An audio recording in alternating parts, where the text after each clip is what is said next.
வணக்கம். நீங்கள் இணைந்திருப்பது வெற்றி டிவியின் டாப் 24 செய்திகளுடன். செய்திகள் வாசிப்பவர் கஜிதா திருநாவுக்கரசு. பயங்கரவாத தடை சட்டத்தின் கீழ் தடுத்து வைக்கப்பட்டுள்ள பிள்ளையான் என்று முன்னாள் ராஜாங்க அமைச்சர் சிவனேசதுரை சந்திரகாந்தனுடன் கலந்துரையாடுவதற்கு வாய்ப்பளிக்குமாறு முன்னாள் ஜனாதிபதி ரணில் விக்ரமசிங்க முன்வைத்த கோரிக்கை நிராகரிக்கப்பட்டுள்ளது.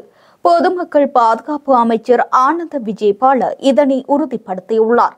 தற்போது தடுப்பு காவலில் வைக்கப்பட்டுள்ள சிவனேசதுரை சந்திரகாந்தனுடன் தொலைபேசி மூலம் உரையாட அனுமதிக்குமாறு முன்னாள் ஜனாதிபதி ரணில் விக்ரமசிங்க கடந்த 9ஆம் தேதி குற்றப்புலனாய்வு திணைக்களத்திடம் கோரிக்கை விடுத்துள்ளார். எனினும் குறித்த கோரிக்கை நிறைவேற்றப்படவில்லை எனவும் தடுப்பு காவலில் உள்ள சந்தேக நபருடன் தொலைபேசியில் உரையாடுவது சட்டவிரோதமானது எனவும் பொதுமக்கள் பாதுகாப்பு அமைச்சர் ஆனந்த விஜயபால தெரிவித்துள்ளார். அத்துடன் முன்னாள் நாடாளுமன்ற உறுப்பினர் உதய கம்மன் பிளவுக்கு முன்னாள் ராஜாங்க அமைச்சர் சிவனேசதுரை சந்திரகாந்தனை சந்திப்பதற்கு வாய்ப்பு வழங்கப்பட்டதாக பொதுமக்கள் பாதுகாப்பு அமைச்சர் ஆனந்த விஜயபால தெரிவித்துள்ளார். சம்மாந்துறை பிரதேசத்தில் நேற்று நடைபெற்ற தேர்தல் பிரச்சார கூட்டத்தின் போது இரு கட்சிகளுக்கு இடையில் இடம்பெற்ற மோதலில் சம்மாந்துறை பிரதேசத்தில் நேற்றைய தினம் நடைபெற்ற தேர்தல் பிரச்சார கூட்டத்தின் போது இரு கட்சிகளுக்கு இடையில் இடம்பெற்ற மோதலில் இருவர் காயமடைந்துள்ளதாக சம்மாந்துறை போலீசார் தெரிவித்துள்ளனர். தேசிய காங்கிரசின் பிரச்சார கூட்டத்தில் இடம்பெற்ற மோதலில் கட்சியின் வீரமுனி வட்டார வேட்பாளர் உட்பட இருவர் காயமடைந்து வைத்தியசாலையில் அனுமதிக்கப்பட்டுள்ளனர். அகில இலங்கை மக்கள் காங்கிரஸ் கட்சியின் ஆதரவாளர்களே தங்களை தாக்கியதாக தேசிய காங்கிரஸ் தரப்பினர் குற்றம் சுமத்தியுள்ளனர். சம்பவம் தொடர்பாக இதுவரையில் எவரும் கைது செய்யப்படாத நிலையில் தாக்குதலில் ஈடுபட்டவர்கள் தலைமறைவாகிவிட்டதாகவும் போலீசார் தெரிவித்துள்ளனர். இந்த ஆண்டு சிறுபோகத்திற்காக அரசாங்கத்தால் வழங்கப்பட்ட உரங்கள் இன்னும் தங்களுக்கு கிடைக்கவில்லை என்று பல பகுதிகளில் உள்ள விவசாயிகள் குற்றம் சாட்டியுள்ளனர். சேனாநாயக்க சமுத்திரத்தின் கீழ் பயிற்சிகை செய்யும் அம்பாறை மற்றும் சமாதானபுரம் விவசாயிகள் இந்த ஆண்டு சிறுபோகத்திற்கான பயிற்சிகையை ஏற்கனவே ஆரம்பித்து விட்டதாக தெரிவிக்கப்படுகிறது. இந்த மாதம் 20ஆம் தேதிக்கு முன்னர் சிறுபோகத்துக்கான நாற்று நடும் நடவடிக்கைகள் நிறைவு செய்யப்பட வேண்டும் என தெரிவித்த விவசாயிகள், எனினும் அரசாங்கத்தால் மானிய விலையில் வழங்கப்படும் உரம் இதுவரை எந்த விவசாயிக்கும் கிடைக்கவில்லை என குற்றம் சுமத்தியுள்ளனர். ஊழலற்ற ஆட்சியை வழங்குவதாக பிரச்சாரம் செய்யும் தேசிய மக்கள் சக்தி அரசாங்கம் வெளிப்படையாக தேர்தல் விதிமுறைகளை மீறி வருவதாக இலங்கை தமிழரசு கட்சியின் செயலாளரும் முன்னாள் நாடாளுமன்ற உறுப்பினருமான எம்.ஏ. சுமந்திரன் தெரிவித்துள்ளார். கட்சியின் வடமராட்சி கிளை அலுவலகத்தில் நடைபெற்ற புத்தாண்டு நிகழ்வின் பின்னர் ஊடகங்களுக்கு கருத்து வெளியிடும் போதே அவர் இதனை குறிப்பிட்டுள்ளார். முன்னதாக இருந்த ஆட்சியாளர்கள் செய்யாத நெறிமுறை மீறல்களையும் தற்போதைய அரசாங்கத்தின் முக்கியஸ்தர்கள் மேற்கொண்டு வருவதை அரசாங்கம் கண்டுகொள்ளாமல் இருக்கிறது எனவும் அவர் தெரிவித்துள்ளார். இந்த உள்ளூராட்சி மன்ற தேர்தலில் கிளிநொச்சி மாவட்டத்தில் ஊழலற்ற உள்ளூராட்சி மன்ற நிர்வாகங்களை தெரிவு செய்வதற்கு மக்கள் சங்கிற்கு வாக்களிக்க வேண்டும் என முன்னாள் நாடாளுமன்ற உறுப்பினர் முருகேசு சந்திரகுமார் தெரிவித்துள்ளார். நேற்று அவரது கட்சி அலுவலகத்தில் இடம்பெற்ற கரைச்சி பிரதேச சபையில் ஜனநாயக தமிழ் தேசிய கூட்டமைப்பின் சங்க சின்னத்தில் போட்டியிடுகின்ற வேட்பாளர்களை அறிமுகம் செய்யும் கூட்டத்தில் கலந்து கொண்டு உரையாற்றும் போதே அவர் இவ்வாறு தெரிவித்துள்ளார்.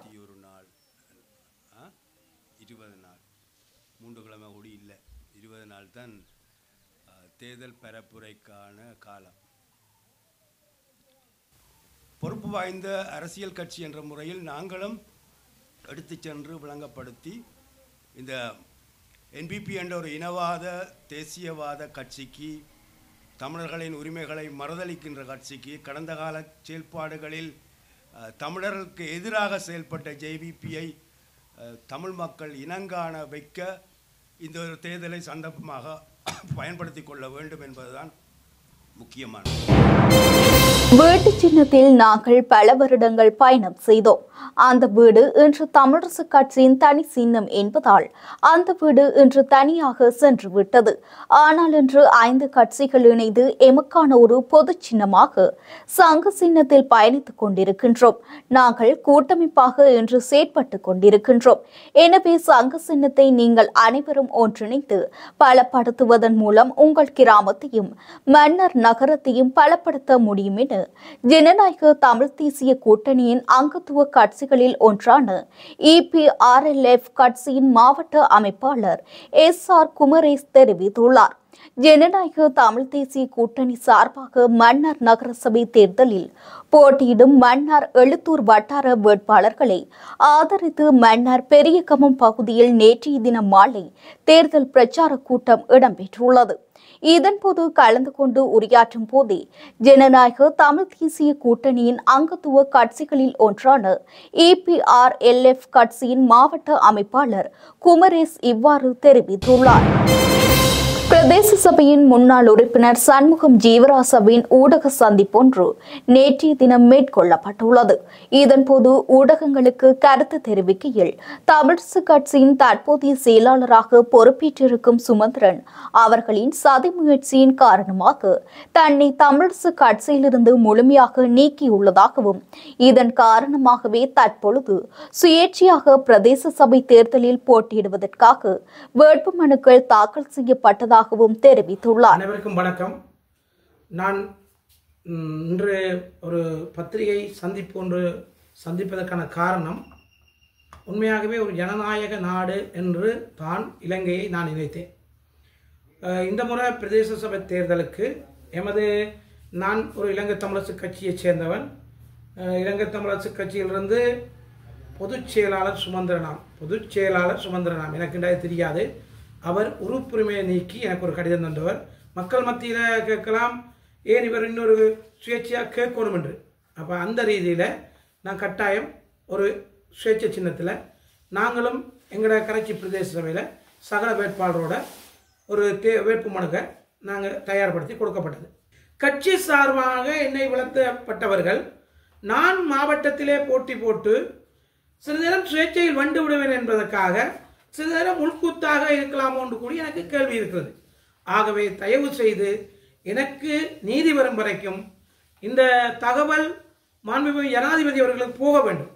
ஜனநாயகம் என்று சொல்லி ஜனநாயகம் குழி தோண்டி புதைக்கப்பட்டிருக்கிறது என்பதை நான் வன்மையாக மீண்டும் கண்டிக்கிறேன். இதுபோல இன்னொருவருக்கு நடக்கக்கூடாது. இப்போ நான் நீதிமன்றம் சென்று வந்து தீர்ப்பு வந்தவர்கள் கேட்கிறத பற்றி நான் எந்த ஒரு ஆட்சேபனையும் தெரிவிக்கல. காசு, பணம், துட்டு, மணி இருந்தால்தான் ஸ்ரீலங்காவிலே ஜனநாயகமாக கேட்கலாம் என்பதை இந்த முறை தேர்தல் எல்லோருக்கும் வழங்கப்படுத்தியிருக்கிறது என்பதை நான் ஆணித்தரமாக கூறுகிறேன். அதை நான் வன்மையாக கண்டிக்கிறேன். எனது நிலை இது. இதைவிட வேறு ஒன்றுமில்லை. இந்த ஜனநாயக நாடு இல்லை ஸ்ரீலங்கா. மட்டக்களப்பு மாவட்டத்தின் வெள்ளாவளி போலீஸ் பிரிவுக்குட்பட்ட 37ஆம் கிராம பகுதியில் புத்தாண்டு தினத்தில் காட்டு யானை தாக்கி குடும்பஸ்தர் ஒருவர் உயிரிழந்துள்ளதாக வெள்ளாவளி போலீசார் தெரிவித்துள்ளனர். இந்த சம்பவம் நேற்றைய தினம் அதிகாலை இடம்பெற்றுள்ளது. 31 வயதுடைய குடும்பஸ்தர் ஒருவரே உயிரிழந்துள்ளார். அவர் நேற்று அதிகாலை 1 மணி அளவில் புத்தாண்டினை வரவேற்கும் வகையில் வீட்டு முற்றத்தில் நண்பர்களுடன் விளையாடிக் கொண்டிருந்த போது காட்டு யானை தாக்கி காயமடைந்துள்ளார். காயமடைந்தவர் உறவினர்களின் உதவியுடன் களுவாஞ்சிக்குடி வைத்தியசாலையில் அனுமதிக்கப்பட்ட பின்னர் சிகிச்சை பலனின்றி உயிரிழந்துள்ளார். உயிரிழந்தவரின் சடலம் உடற்கூற்று பரிசோதனைக்காக களுவாஞ்சிக்குடி வைத்தியசாலையின் பிரேத அறையில் வைக்கப்பட்டுள்ளதாக வெள்ளாவளி போலீசார் மேலும் தெரிவித்துள்ளனர். ஒவ்வொரு கிராமத்திலையும் ஒரு சாவுடி விழுந்து கொண்டிருக்கு.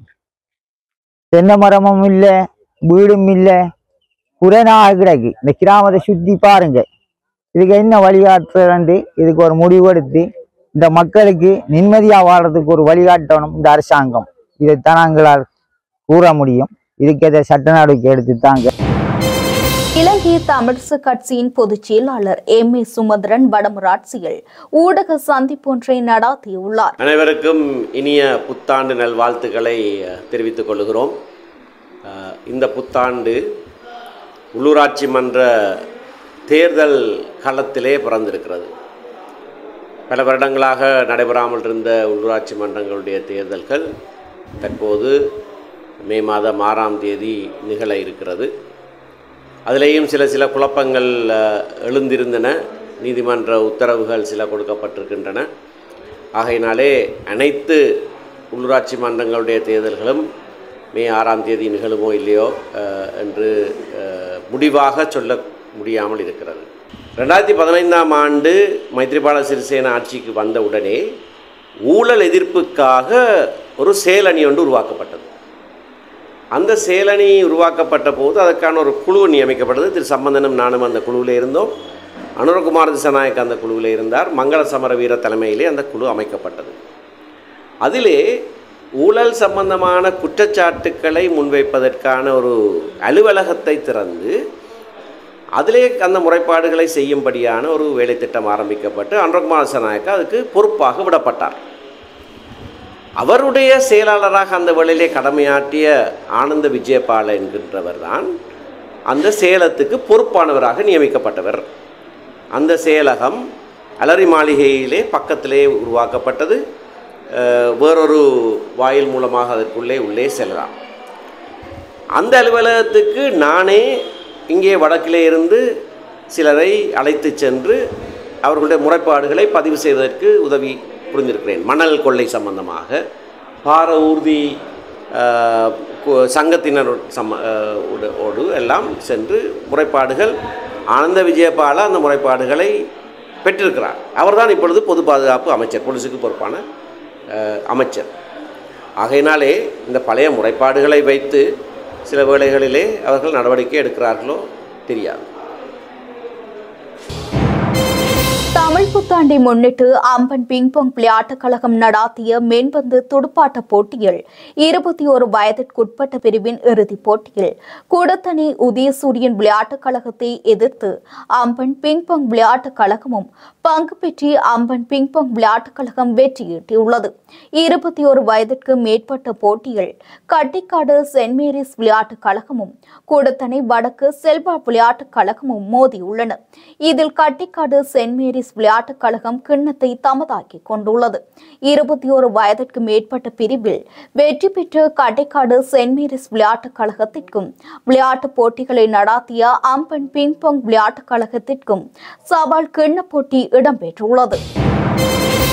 யாழ் வடமராட்சி கிழக்கு ஆலியவளையில் சித்திரை புத்தாண்டை சிறப்பிக்கும் முகமாக ஆலியவளை கிராமத்திற்கு உட்பட்ட மக்களுக்கான பாரம்பரிய விளையாட்டுப் போட்டி நேற்றைய தினம் ஆலியவளை அருணோதயா விளையாட்டுக் கழகத்தினரால் ஏற்பாடு செய்யப்பட்டிருந்தது.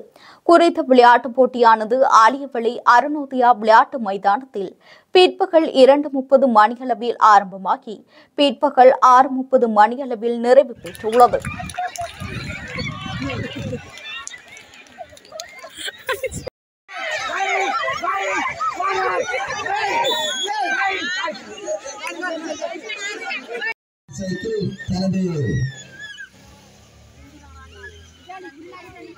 நிலையிலே சரியான நிலையிலே இங்கே வருவதை பார்த்திருக்கின்றோம். அங்கே கால்களை ஊன்றாது மெதுவாக மோட்டார் சைக்கிள் வந்தவண்ணம் உள்ளது என்பதை அறிவித்திருக்கின்றோம்.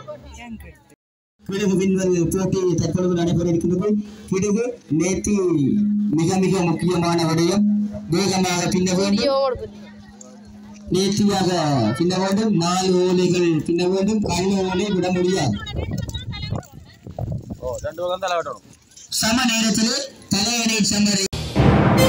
பயணிகளின் தேவைகளுக்கேற்ப இன்று முதல் பேருந்துகளை இயக்குவதற்கு நடவடிக்கை எடுக்கப்பட்டுள்ளதாக தேசிய போக்குவரத்து ஆணைக்குழு தெரிவித்துள்ளது. வழக்கமான கால அட்டவணையின் கீழ் இன்றும் நாளையும் பேருந்துகள் இயக்கப்பட திட்டமிடப்பட்டுள்ளதாக தேசிய போக்குவரத்து ஆணைக்குழுவின் செயற்பாடுகள் மற்றும் சேவை மேற்பார்வை பணிப்பாளர் ஷெரின் அத்துக்கூரல தெரிவித்துள்ளார். நாளை மறுநாள் முதல் சொந்த ஊர்களுக்கு சென்ற பயணிகளின் வசதிக்காக விசேட பேருந்து சேவையொன்று செயற்படுத்தப்படவுள்ளதாகவும் ஷெரின் அத்துக்கூரல குறிப்பிட்டுள்ளார். இதேவேளை இன்று வழக்கமான அலுவலக நாளாக இருப்பதால் அலுவலக ரயில்கள் வழமை போல் இயக்கப்படவுள்ளதாக ரயில்வே திணைக்களம் தெரிவித்துள்ளது. புதுவருட வருட பிறப்புடன் இலங்கை முழுவதும் ஒவ்வொரு ஆண்டும் விபத்துக்கள் அதிக அளவில் ஏற்படுவது வழக்கமாக உள்ளது. இதன்படி கடந்த 24 மணி நேரத்தில் பல்வேறு செயற்பாடுகளின் போது ஏற்பட்ட விபத்துக்கள் காரணமாக காயமடைந்த சுமார் 80 பேர் கொழும்பு தேசிய வைத்தியசாலையில் அனுமதிக்கப்பட்டுள்ளனர். இவர்களில் 30 பேர் வாகன விபத்துக்கள் காரணமாக காயமடைந்து வைத்தியசாலையில் அனுமதிக்கப்பட்டுள்ளனர். அத்துடன் பட்டாசு தொடர்பான விபத்து ஒன்றில் காயமடைந்த ஒருவரும் கொழும்பு தேசிய வைத்தியசாலையில் அனுமதிக்கப்பட்டுள்ளார். ஏப்ரல் 15, 16 மற்றும் 17 ஆகிய திகதிகளில் வழக்கமான கடவுச்சீட்டு சேவைகளுக்கான டோக்கன்கள் வழங்குவது கட்டுப்படுத்தப்படும் என்று குடிவரவு மற்றும் குடியகழ்வு திணைக்களம் தெரிவித்துள்ளது. அந்த நாட்களில் நண்பகல் 12 மணி வரை மட்டுமே சேவைகள் வழங்கப்படும் என்று திணைக்களம் குறிப்பிட்டுள்ளது. ஒரு நாள் கடவுச்சீட்டு சேவையின் கீழ் வழங்கப்படும் 24 மணி நேர சேவை இந்த காலகட்டத்தில் செயற்பாட்டில் இருக்காது என்றும் மேலும் கூறப்பட்டுள்ளது. பண்டிகை காலத்தில் 3 நாட்களிலும் இலங்கை போக்குவரத்து சபையின் வருமானம் கணிசமாக அதிகரித்துள்ளது. அதன்படி கடந்த 10, 11 மற்றும் 12ஆம் திகதிகளில் மட்டும் 600 மில்லியன் வருமானத்தை ஈட்டியுள்ளனர். இவ்வாறு இலங்கை போக்குவரத்து சபையின் பிரதி பொது முகாமையாளர் DHRD சந்திரசிறி தெரிவித்துள்ளார். எவலப்புல பகுதியில் இரு தரப்பினரிடையே ஏற்பட்ட தகராறில் கூறிய ஆயுதத்தால் ஒருவரை தாக்கி கொலை செய்துவிட்டு தப்பிச் சென்ற சந்தேக நபர் ஒருவர் மீனுவாங்குடி போலீசாரால் கைது செய்யப்பட்டுள்ளார். உயிரிழந்தவரின் வீட்டில் வளர்க்கப்பட்ட நாய் சந்தேக நபரின் வீட்டிற்கு செல்வது தொடர்பாக ஏற்பட்ட தகராறை தொடர்ந்து நேற்று மதியம் இந்த கொலை நடந்துள்ளது. தாக்குதலில் படுகாயமடைந்த நபர் மீனுவாங்குடி வைத்தியசாலையில் சிகிச்சைக்காக அனுமதிக்கப்பட்ட பின்னர் உயிரிழந்துள்ளார். உயிரிழந்தவர் ஹனகிம் உள்ள தெவலப்புல பகுதியைச் சேர்ந்த 73 வயதுடையவர் என தெரிவிக்கப்படுகிறது. கொலையுடன் தொடர்புடைய சந்தேக நபர் சம்பவத்திற்கு பிறகு அப்பகுதியை விட்டு தப்பிச் சென்றிருந்த நிலையில் அவரை கைது செய்வதற்காக மீனுவாங்குடி போலீஸ் விசாரணைகளை முன்னெடுத்துள்ளது. வவுனியா தவசிகுளம் பகுதியில் அமைந்துள்ள நீச்சல் தடாகத்தில் குளித்துக் கொண்டிருந்த இளைஞர் ஒருவர் நீரில் மூழ்கியதில் உயிரிழந்துள்ளார். குறித்த சம்பவம் நேற்று மாலை இடம்பெற்றுள்ளது. சம்பவம் தொடர்பாக மேலும் தெரிய வருவதாவது, வவுனியா சிதம்பரபுரத்தில் தற்காலிகமாக வசித்து வந்த இளைஞர் ஒருவர் தவசிகுளம் பகுதியில் அமைந்துள்ள நீச்சல் தடாகத்திற்கு தனது உறவினர்களுடன் வருகை தந்திருந்த நிலையில் குறித்த இளைஞர் நீச்சல் குளத்தில் இறங்கி குளித்துள்ளார். இதன்போது அவர் நீரில் மூழ்கியுள்ளதாக தெரிவிக்கப்படுகின்றது. குறித்த இளைஞரை அங்கிருந்தவர்கள் உடனடியாக மீட்டு வவுனியா வைத்தியசாலையில் அனுமதித்துள்ளனர். எனினும் அவர் சிகிச்சை பலனின்றி உயிரிழந்துள்ளார். சம்பவத்தில் கண்டி நாவலப்பிட்டி பகுதியைச் சேர்ந்த 18 வயதான இளைஞரை உயிரிழந்துள்ளார். நாவலப்பிட்டிய பகுதியைச் சேர்ந்த குறித்த இளைஞர் வவுனியா சிதம்பரபுரம் பகுதியில் உள்ள தனது உறவினர் வீட்டிலிருந்து வர்த்தக நிலையம் ஒன்றில் வேலை செய்து வந்த நிலையில் இவ்வாறு உயிரிழந்துள்ளார். புதுப்பிக்கத்தக்க எரிசக்திக்கு புதுப்பிக்கத்தக்க எரிசக்திக்கு முன்னுரிமை அளிப்பதாக உறுதியளித்த அரசாங்கம் டீசல் மற்றும் அனல் மின் நிலைய மாஃபியாக்களுக்கு புதுப்பிக்கத்தக்க எரிசக்திக்கு முன்னுரிமை அளிப்பதாக உறுதியளித்த அரசாங்கம் டீசல் மற்றும் அனல் மின் நிலைய மாஃபியாக்களுக்கு ஆதரவாக செயற்படுவதாகவும் மின்சாரத்தை அதிக விலைக்கு மக்களுக்கு விற்க அனுமதிப்பதாகவும் எதிர்க்கட்சித் தலைவர் சஜித் பிரேமதாச குற்றம் சாட்டியுள்ளார். நேர்கொழும்பு பல்லன் சேனவில் நடந்த மக்கள் சந்திப்பில் அரசாங்கத்தை கடுமையாக விமர்சித்து அவர் இதனை தெரிவித்துள்ளார். ஐக்கிய மக்கள் சக்தி புதுப்பிக்கத்தக்க எரிசக்தியை பாதுகாக்கும் என எதிர்க்கட்சித் தலைவர் இதன்போது உறுதியளித்துள்ளார். பொலனறுவை மெனம்பிட்டிய போலீஸ் பிரிவுக்குட்பட்ட மோட்டார் சைக்கிளில் மோதி மூதாட்டி ஒருவர் உயிரிழந்துள்ளதாக மெனம்பிட்டிய போலீசார் தெரிவித்துள்ளனர். உயிரிழந்தவர் மக உள்பட காஷ்யபுர பகுதியைச் சேர்ந்த 81 வயதுடையவர் ஆவார்.